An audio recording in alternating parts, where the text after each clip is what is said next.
Please take your seats. Good afternoon, everyone. It is Tuesday, March 17th, 2026, and I call this meeting of the Senate Elections Committee to order. A quorum is present. I want to welcome the audience to the Minnesota Senate Elections Committee. We appreciate your interest and participation in the legislative process. To ensure everyone can view, hear, and understand today's proceedings, we ask for your cooperation in maintaining decorum and civility throughout this hearing. For the safety, security, and comfort of all attendees, please note the following guidelines. As the acting chair of the Elections Committee, my job is to make sure our committee runs smoothly and efficiently, and to ensure we are able to complete our business each time we meet.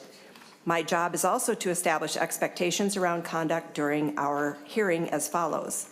Signs and placards are not permitted in the hearing room.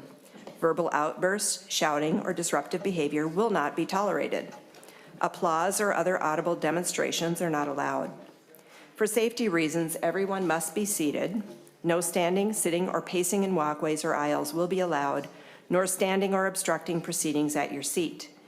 If you do require a reasonable accommodation, please speak with our sergeant staff for assistance with your needs. Sergeant-at-Arms are here to ensure everyone's safety. Testifiers have signed up in advance and have been provided with a time limit for their testimony. Please adhere to these time limits so that all of our testifiers have the opportunity to share their thoughts and so that we can keep our meeting on time. If time runs out, I will ask you to wrap up your remarks. Before and after the committee, please talk to a sergeant if you want to talk to a senator or a member of our staff instead of approaching the committee table. The sergeant will let us know if these guidelines are not followed. I will provide a warning and ask that decorum be restored. After that, ongoing failure to comply may result in removal from the hearing room. Our goal is to conduct these proceedings efficiently while ensuring everyone the opportunity to observe and participate appropriately and to maintain decorum. One other item I'd like to note, as always, except for authors' amendments, we will have roll calls for all votes since we have members participating remotely. There are 3 items on the agenda today. The first item is my bill, and so I will ask Senator Boldon to come and chair the committee.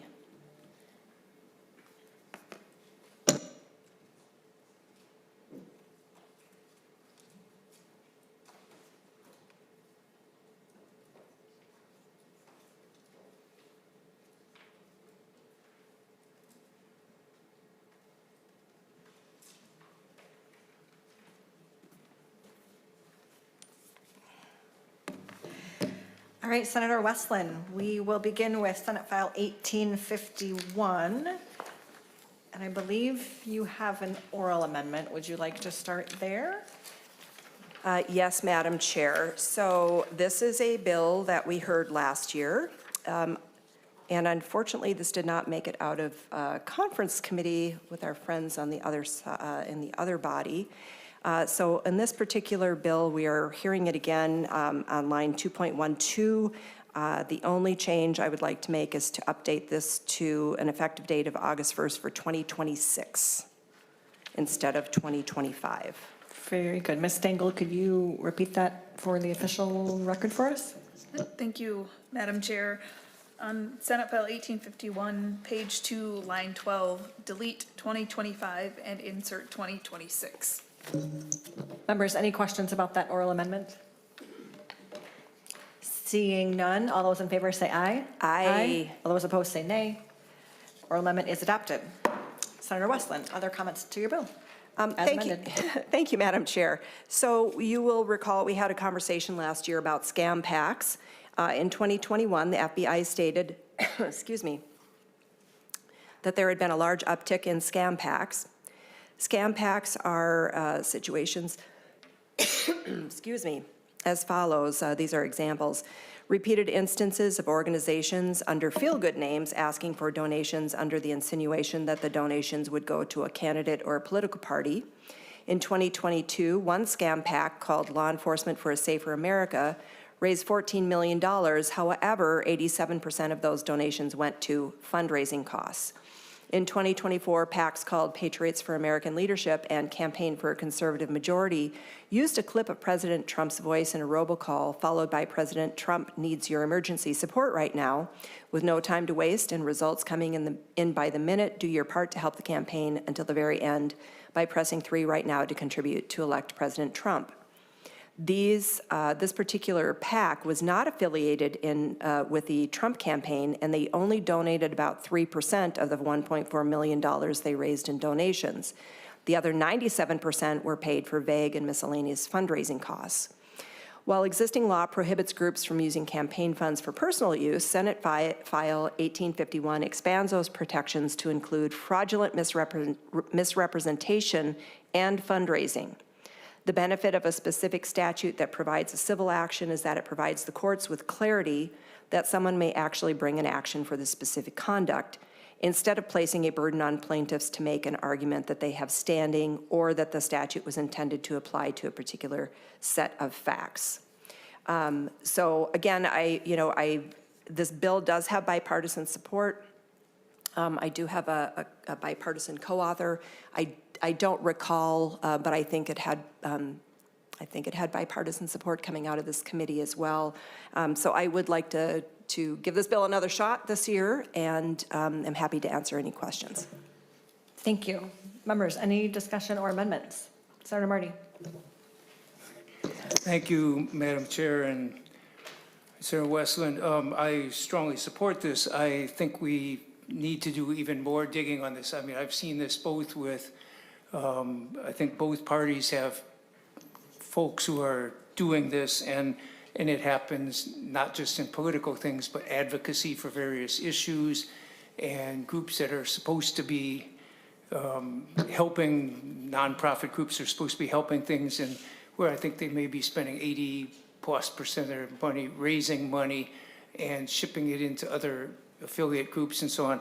And I'm not sure what the solution is, but I think this is a step forward, but I think we should be also looking at it because some of these folks may, if they're advocating for a candidate or a party or something like that, they may actually take out a billboard or so for their cause and then collect hundreds of thousands of dollars for the 2 billboards they put up or something. So I think this is a consumer protection fraud thing that we have to keep pursuing, but I'm glad you are taking this step to start moving forward on that. Senator Barr. Thank you, Madam Chair. Senator Westlin, I've got a couple of, I guess, mechanical questions. So don't disagree with what you're after here, but my mechanical questions, line 1.11, just to kind of, you got the bill, or do you want me to read it? I got it. Okay. So 1.1, you've got fund or organization with the intent to defraud. And I believe that gets kind of to Senator Marty's point about nonprofit organizations. Somebody's advocating Save the Puppies. And I mean, that's not an election issue, but I'm guessing, and we have other issues around campaign things where donate to us and we're going to advocate for a specific issue, but then 95% of the money goes to, on their campaign finance report, it goes to advertising, which maybe they own the mail house or something like that.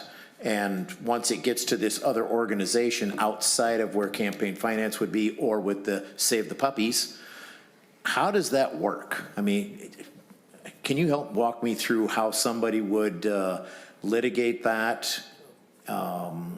Let's just use the outside organization for an issue kind of thing, non-electioneering kind of thing. How would this work in that case? Senator Westlin. So this is actually directed specifically to elections and elections-related items. I think in other situations that involve non-election related organizations, et cetera, that would be covered under the general fraud statute.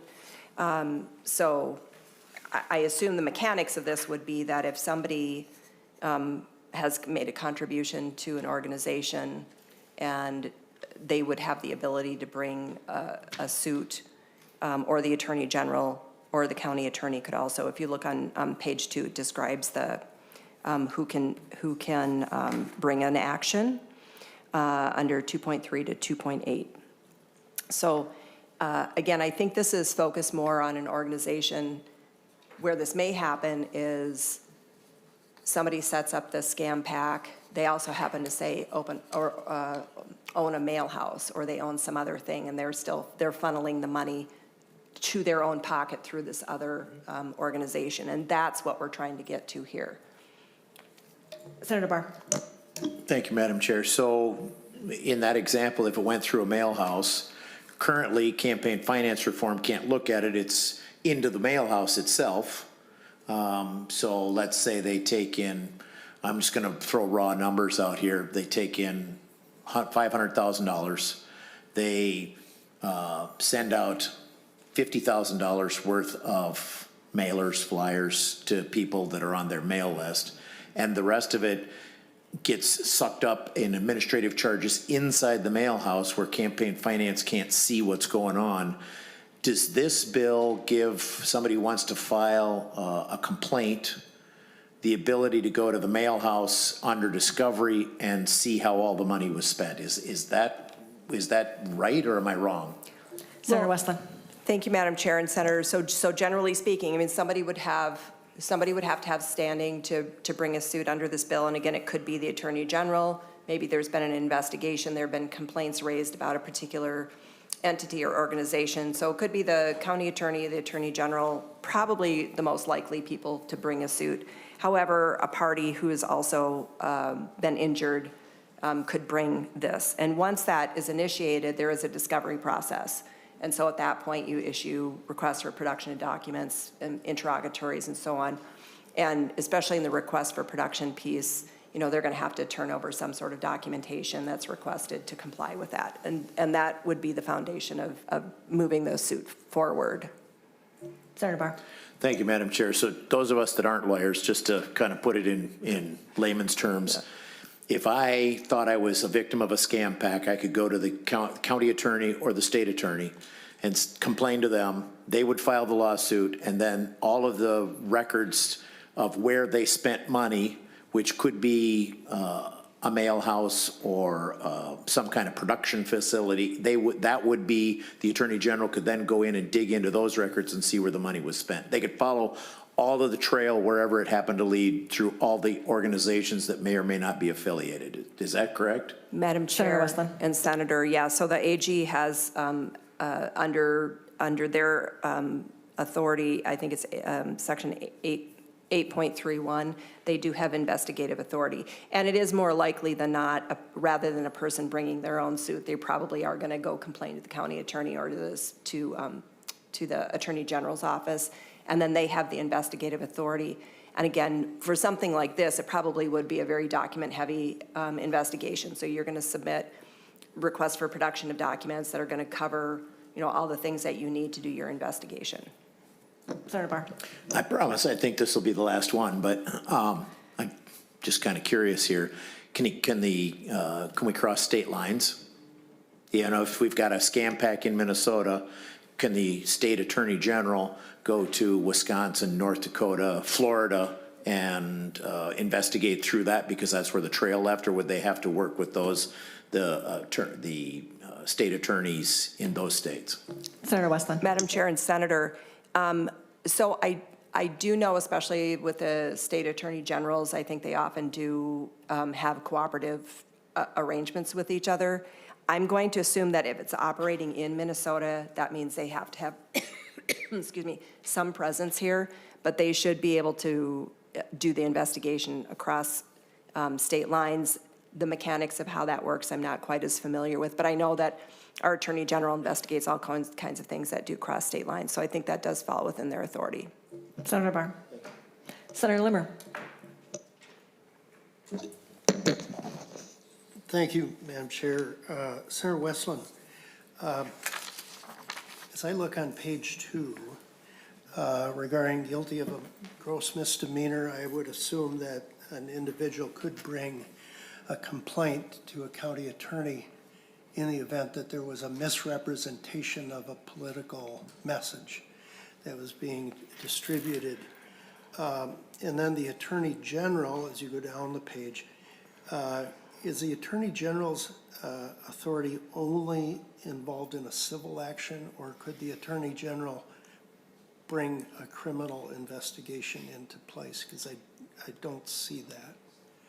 Senator Westlin. Madam Chair and Senator, the only entities that would have the authority to bring a criminal proceeding are going to be either the county attorney or the Attorney General.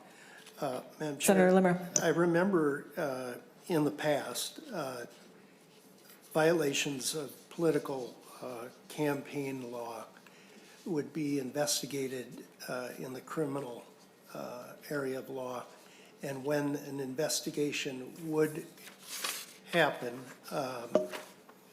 the attorneys being a little uncomfortable about bringing criminal charges in a political sphere would pass that criminal investigation off to a different county attorney. That way they could be removed from the county where those candidates are acting in. Is it, maybe counsel could answer this, but in the event that there's a misrepresentation, sometimes it's very intentional to the point of being a counterfeit document, and the political or the entity that's paying for and preparing it is not registered at all. It's kind of a ghost type organization. Is there a law that reacts to a false or a non-existent organization that would put out a false campaign material? Ms. Stengel.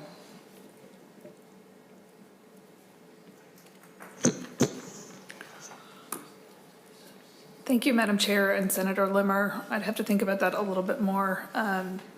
I know there are registration requirements for entities that spend certain amounts of money, so there's certainly penalties for groups that should register that don't register.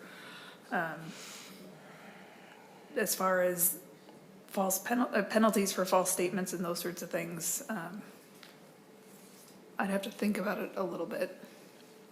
And Madam Chair. Senator Westlin.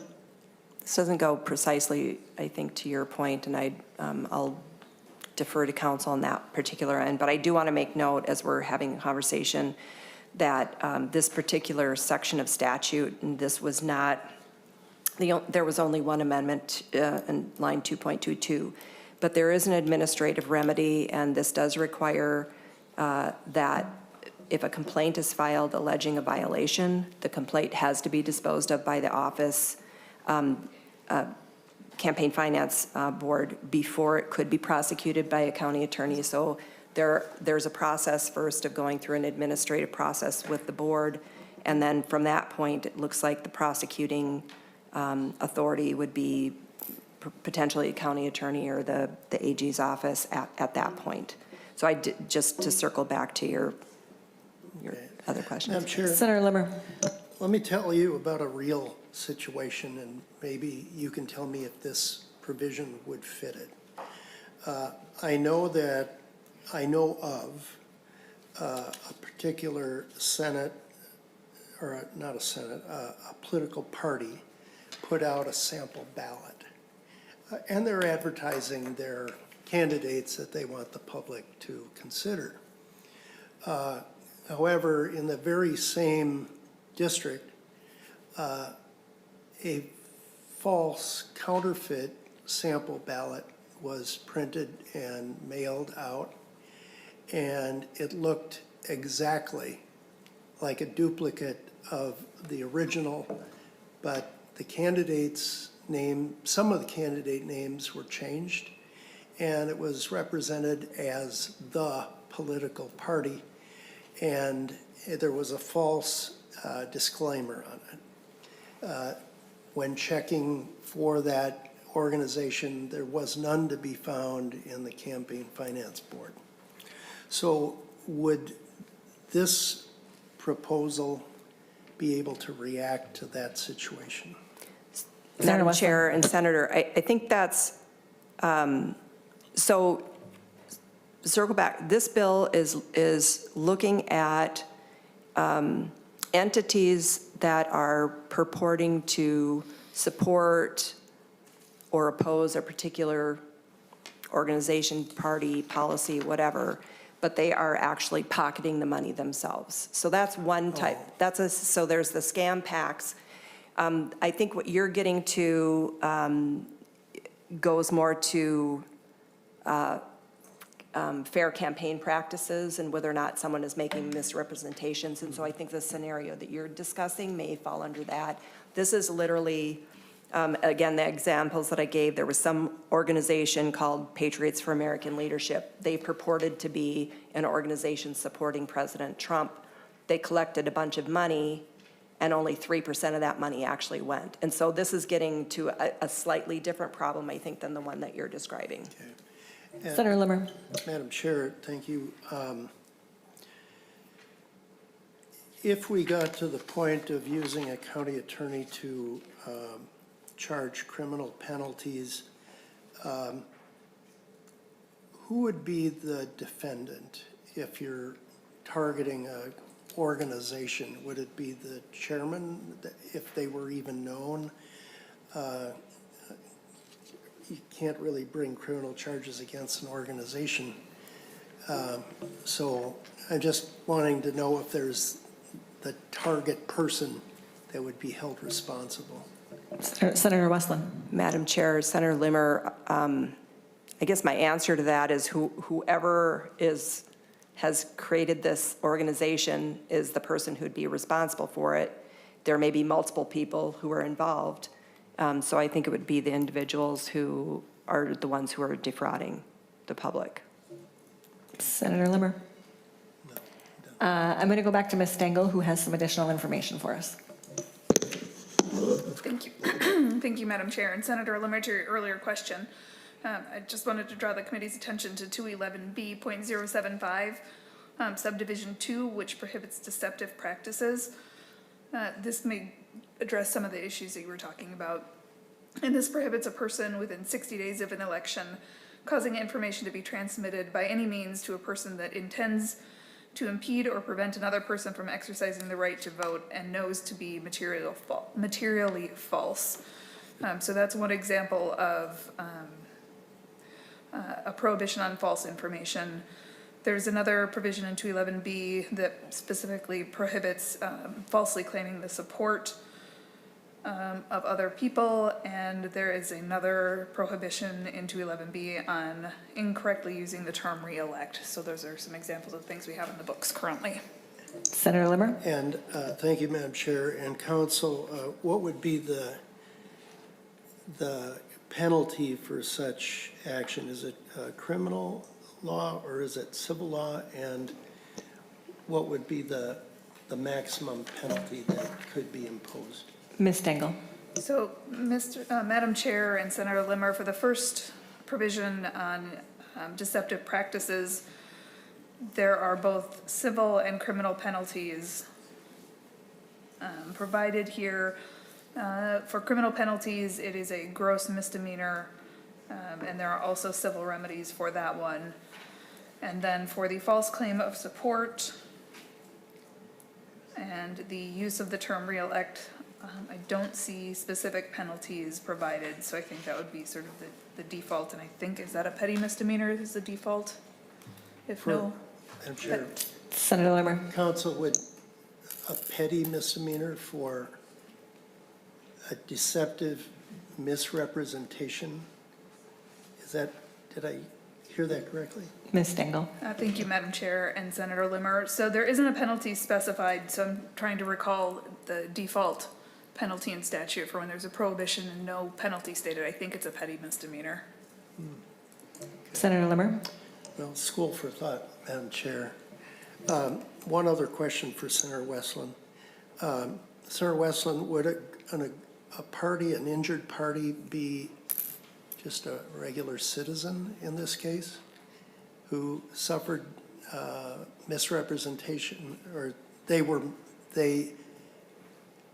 perceived a message that was ultimately deceptive? Would they be an injured party and have standing? Senator Westlin. Madam Chair and Senator Limmer, on line 2.3, the party, it would be the injured party. So, you know, if it's a scam pack and the idea of a scam pack is they are collecting money from people, Oh, then, back to that. yeah. I think that if you've donated $50 somewhere, you're the injured party. Senator Limmer? No, I'm done. Thank you. Any further discussion, members? Senator Koran? Thank you, Madam Chair. Senator Wicklund on the. Westlin. Oh, I'm sorry. Senator Westlin. It's a W You guys, name, yeah, come on. whichever. Senator Westlin.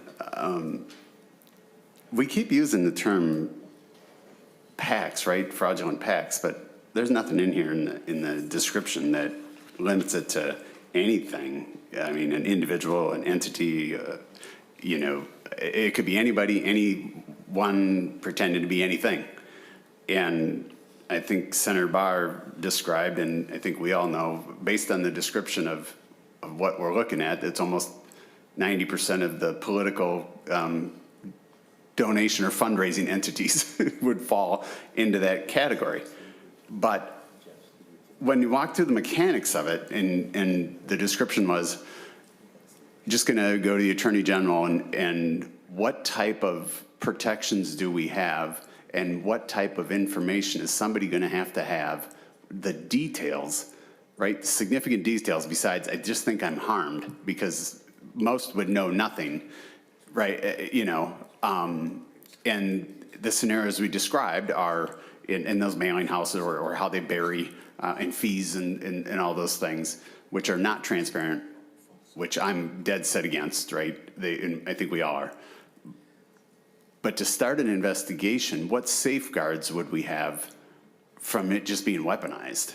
You know, many of these groups, anybody could be, just even many legitimate ones could be brought into it, into that discovery process, because they exist everywhere, Republican, Democrat, and friend and foe, IE, right, independent, all of those alike fall into that category. So I think it could be another one of weaponization of it, and just attacking all of us, either independently, out of party on party, to those that profit off of this entire process. So just kind of trying to figure out, what's that look like? That it would have to be a pretty high threshold, and I don't see anybody who would have enough information to formalize an investigation.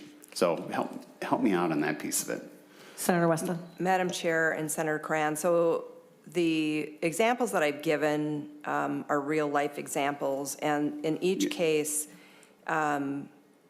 it may well be, for instance, the Patriots for American Leadership that claimed they were giving money to the Trump organization. It could very well be, it may be the campaign that says, hey, these people are claiming to raise money for us, we've never heard of them. So it may very well be a campaign or potentially a candidate who gets wind of some organization, says, I don't know anything about you guys. And so a complaint might be filed at that point with the campaign finance board to say, hey, this organization says they're raising money for my campaign.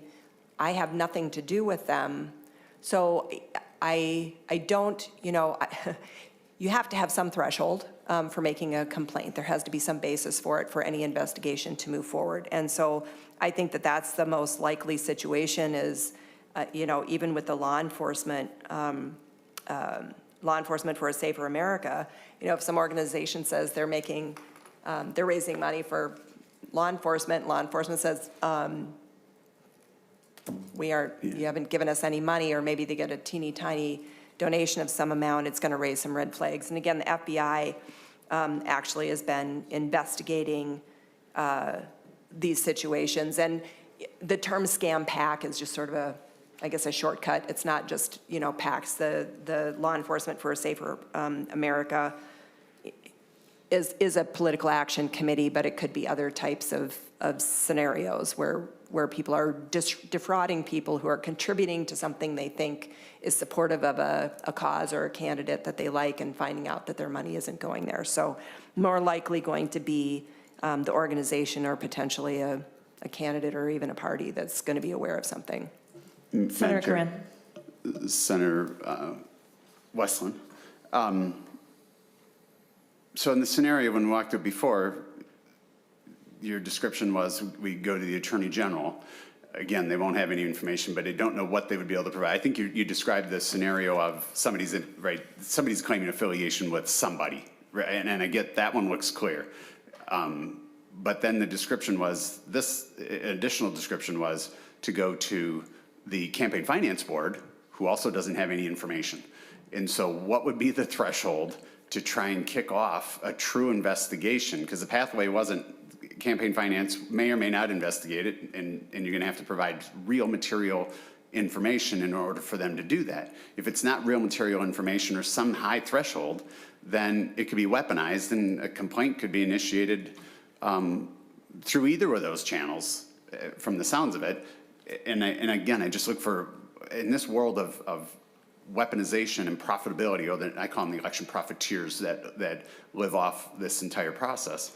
I still don't see a clear path about what somebody would have, or outside of somebody that has a direct campaign, and all of us have the fraternal order of the firefighters and the police, the sheriffs. I think the sheriffs are the most popular one. But that's not us. That's not us for political. And so I still don't see a path that wouldn't or couldn't be easily weaponized to just toss them out, and the punishment is the process, regardless of the outcome. Because if I look in part of in some of our description, it's like the language doesn't even require any actual harm, right? As the bill's written today, and so it makes a gross misdemeanor with a misrepresentation to intent to defraud. But I still don't see that functional, tactical path and what somebody would have to really do that exploratory into a mail house, or, into the nuts and bolts of where the rest of the 70 or 80% or 90% of the dollars went to. So that's what I'm looking at, because I think I don't see anything here that defines what the threshold would look like, and that's what I'm worried about. So. Senator Westlin. Madam Chair and Senator Koran, I guess one question is whether or not they were legitimate PACs. So if you've got organizations claiming to be a PAC and they're collecting money, and somebody with the organization, for instance, that they claim to be collecting money for reaches out to Campaign Finance Board and says, hey, this organization, are they registered with you? Clearly, if they're not, they're not legit. But I would just come back to the fact that we've got citizens who think they're participating in the democratic process, who are donating money. They may be seniors, they could be others who may be vulnerable individuals who, it's like any other fraud. They're giving their money somewhere that they really want their money to go, and it's not going there. And I think that is a harm. I think that is a harm to those who literally are being preyed upon, and other people are pocketing the proceeds, and the proceeds aren't going to the intended or the alleged recipient for it. So I guess that's my answer to your question, Senator. Senator Koran. Senator Westlin, you just described state government. Oh, Senator. Oh, Senator. Just the description fits. But you went back to PAC. The clear path is when it's an identified PAC and an identified political entity that exists, but there's nothing in here.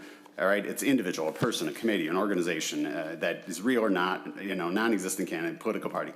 And so a lot of these would be created outside of any of those things with a loose association of law enforcement. But so I'm so worried about the weaponization of that entire process, that it could be anybody, and everybody's being solicited for everything, more easily weaponized from the intensity of elections is what we're talking about.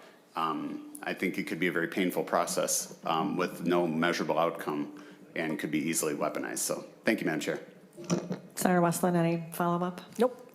Members, any other comments or questions? Seeing none, any closing comments, Senator Westlin?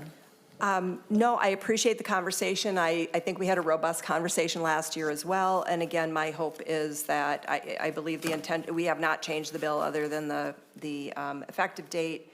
This passed through judiciary last year. My hope is to perhaps prevail upon our friends in the House to take it up this year and see if we can't get it passed. So thank you for the conversation. Thank you very much. With that, Senate File 1851 is laid over for possible inclusion in a future omnibus bill. And I will hand the gavel back to Chair Westlin.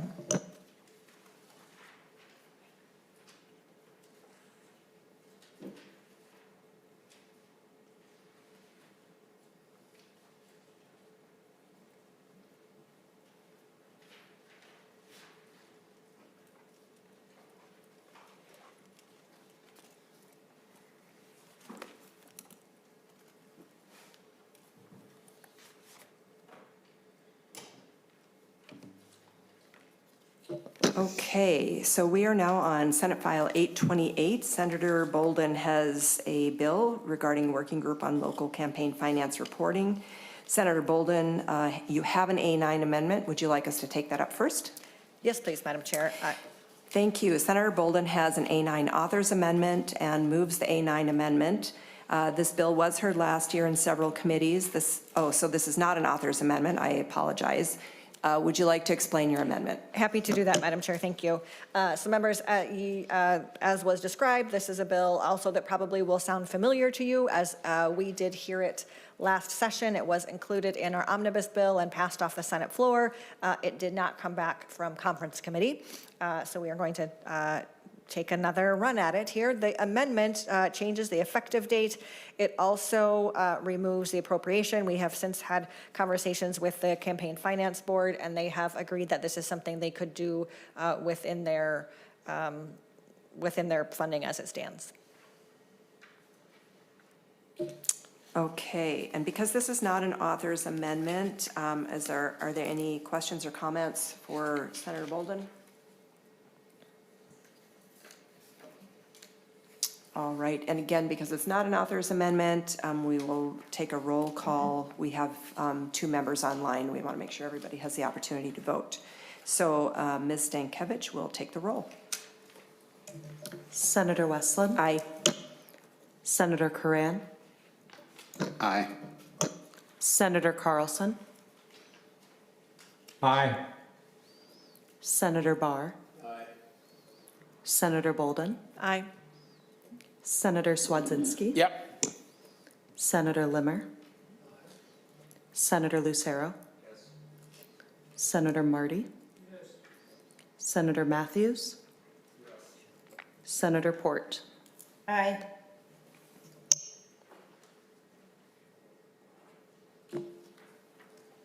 All right, the amendment is adopted, 11 ayes, 0 nays. And Senator Boldon, would you like to discuss the bill and explain the bill for us, please? Yes, thank you, Madam Chair. So, members, this is a bill that would establish a working group to look at whether local candidates should be reporting their campaign finance information directly to the Campaign Finance Board. As we have discussed in this committee previously, currently, local candidates file that information locally. And so this would be just that, a working group. The scope of candidates considered would be county, municipal, school district, and other political subdivision offices, excluding judicial offices. This group would take a look at should that reporting happen up to the Campaign Finance Board, potential impacts of that, what that might look like, if there's capacity, et cetera. And then they would send a report, including recommendations, back to us in the legislature by January 15th of 2026. Thank you, Senator Boldon. So I'm going to open this up for member discussion. I guess first, are there any other amendments for this bill? Not seeing any. I will open this up for discussion. Any questions or points of discussion? Senator Koran. Thank you, Madam Chair. Senator Boldon, I'm not sure we need another task force commission. And I think we've had this conversation before. I just think that it needs to be managed locally. And so I think we have another bill that would allow us to provide the tools to manage locally and get the transparency, everything that I think is desired out of what you're looking at. And it's really about we know enough about campaign finance. We know what it looks like at the local level. We know it's a haphazard and the transparency doesn't exist. And so I think we all collectively know enough of what it should look like, and so we'll talk more on the next bill. But I think it would eliminate an unnecessary group of people. We're all going to collectively come back. We want more transparency, how to get some more uniformity in reporting and all of those things. And I think we'd be better off providing the tools to all the municipalities. They can manage it instead of expanding the campaign finance board from the burden of having to monitor the compliance of the activities that happen within a framework that they could provide. So with that, the same conflict I had originally, I think it should be managed locally. So it has the best interests of those that we elect locally to manage elections. Senator Boldon. Thank you, Madam Chair. Thank you, Senator Koran. Appreciate that perspective. I would just pose the other perspective of that is that maybe there is a value and a use in having it managed centrally, and so that is the question that would be for this working group. I think there's value into having that transparency statewide. To be able to have better access to that information. There's also the question of workload. Right now there is, that work is happening locally in many different offices across the state. The folks doing that work, I'm sure have many other things on their plate. That's probably a very small piece of their workload. And so does it make sense to take that one piece of work away from them and have that done centrally? I think that's a question worth exploring, and that would be the work of this work group. I would also note that I think that Senator Boldon's bill and Senator Koran's bill do not conflict with each other. I think both things could happen. Any other comments or questions for Senator Boldon? Senator Limmer. Thank you, Madam Chair. I too am not in favor of another task force report. Oftentimes task force reports just reemphasize the direction, and we get to the legislation the next year anyway.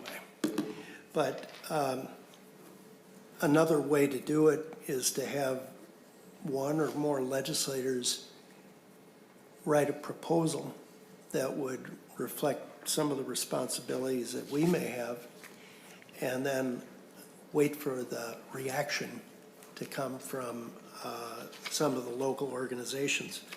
Sometimes that gets a little faster, and those individual organizations can give their 2 cents in testimony as well.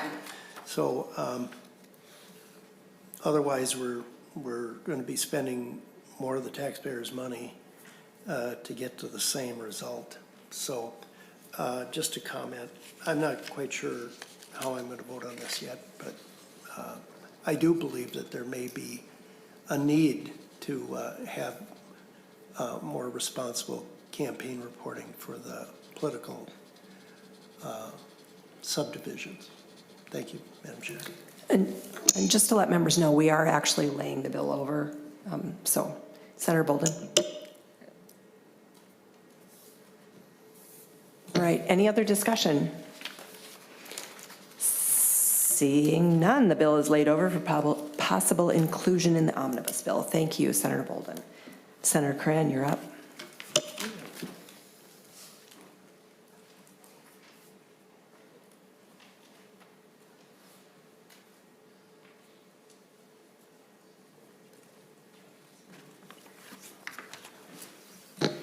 Welcome to committee, Senator Koran.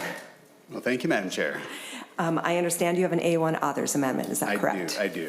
And would you like to offer that first before we discuss your bill? I would like to move the A1 amendment to Senate File 4086. Awesome. Senator Koran moves the A1 authors amendment. All in favor say aye. Aye. Opposed say nay.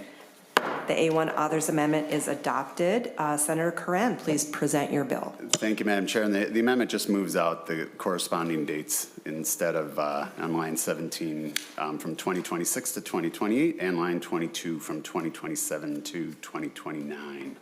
And so what this bill does pretty simple and straightforward.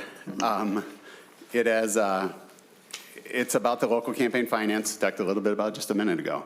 And so what it would do is it would direct the campaign finance board to, for feasibility study, tracking expenditures, right, providing software, and then picking multiple jurisdictions, 4 of them, I believe, to run a pilot. The pilot project would also include a pilot project which would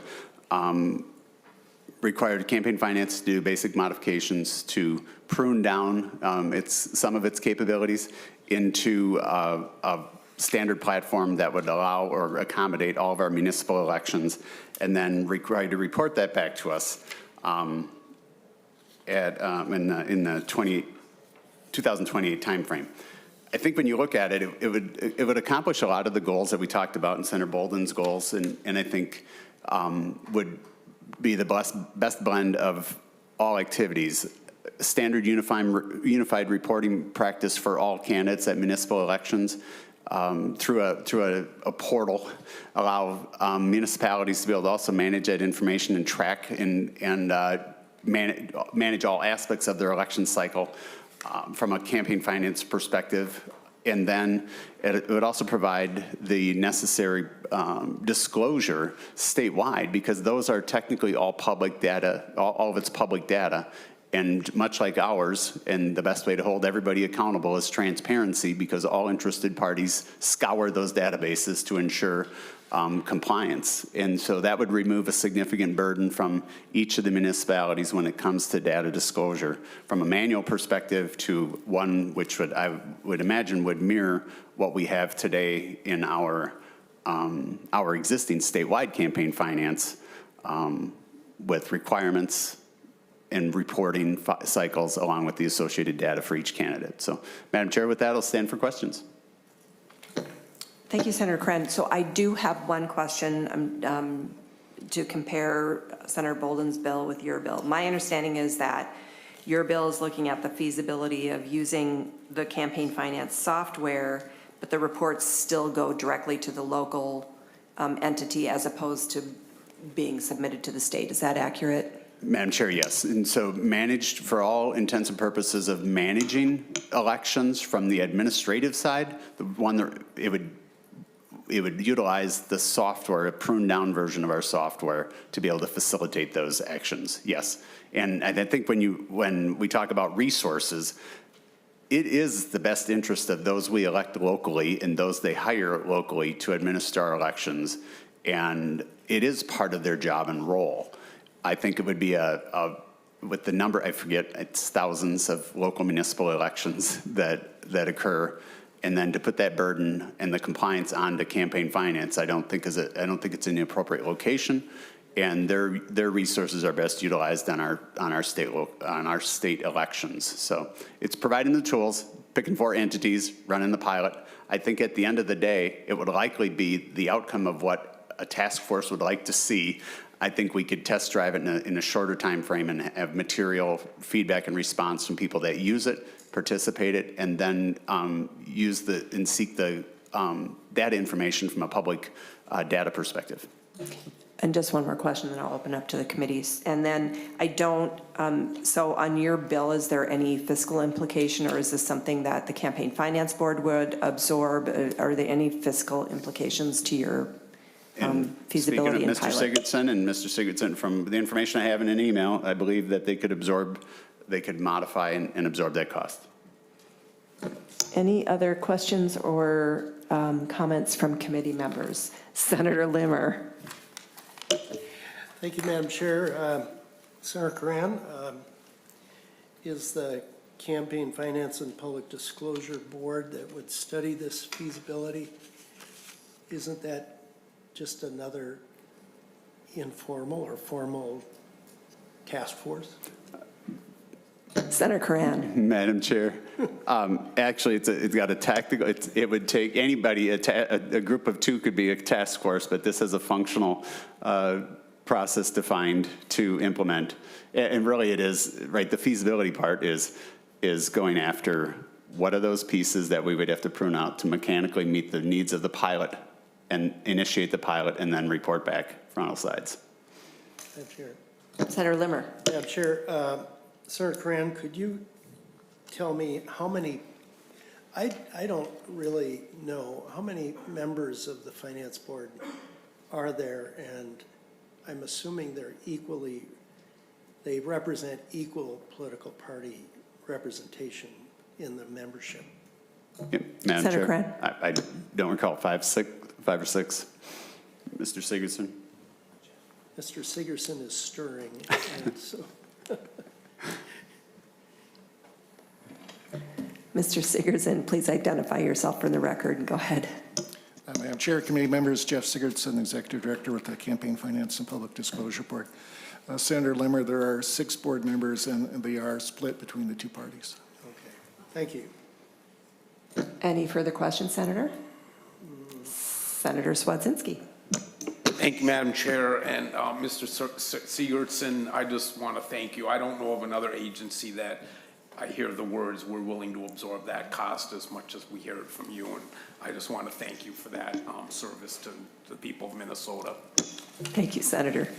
Senator Koran, any comment? No, Madam Chair, I think, and I would concur with Senator Swedzinski, and they've done a great job in working with everybody and the burdens we placed upon them.